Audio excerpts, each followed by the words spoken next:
Autopsy doctors of Reddit. What was the biggest revelation you had to a person's death after you carried out the procedure? 1. Assisted with a post-mortem when I was a student. Female patient died in her 40s. Her medical history had extensive complaints of abdominal pains. One doctor even referred to her as a hypochondriac and others commented on apparent anxiety. Opened her abdomen and she had extensive scar tissue. She was absolutely massacred inside from endometriosis. She suffered for decades and never got referred for a laparoscopy. She didn't have fucking anxiety. She had a medical condition.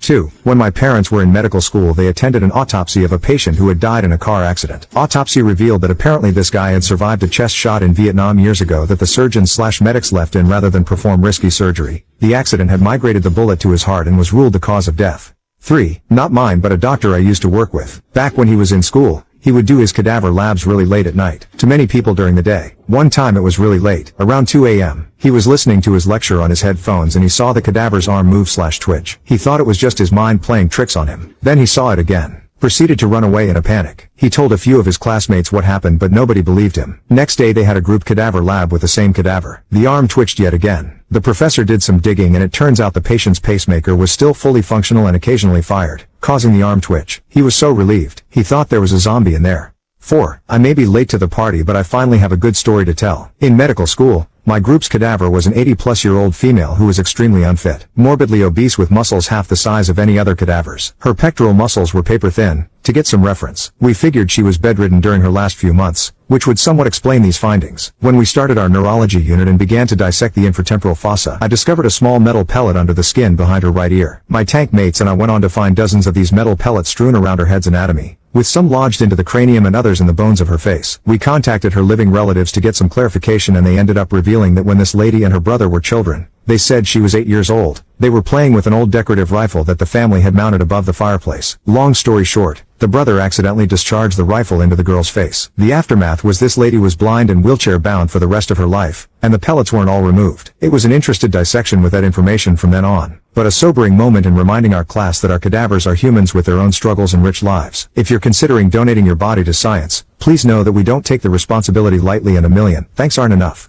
5. My friend once cremated a lady and when they pulled the table out there were 3 sets of forceps sitting there. Most likely she died in surgery but I always thought it was crazy those were left in and whatever metal they're made of clearly has a higher melting point than cremation temps. 6. My friend had to do an autopsy on a baby. The dad claimed she died after rolling off a couch. My friend found that the kid was slammed against a hard surface multiple times. Dad eventually admitted he hit the baby against the wall after she wouldn't stop crying. My friend had to quit that job cause it was so taxing mentally. 7. While in medical school we had to observe an autopsy and could assist. One of the lectures was to observe for head trauma. You do this by hitting the skull with a hard object, scissor or the like. A hollow sound is normal but a dull sound indicates trauma. One of the other students did this exam and found a dull sound. The coroner had not yet himself examined the person and was very surprised, as he had not been informed by the police of head trauma. They then continued to examine the head and they found a gunshot wound through the skull. All of a sudden the person was a crime scene and they had to call the police again and leave the person as untouched as possible. I believe it was later confirmed that the person had shot himself, but it could have been a murder.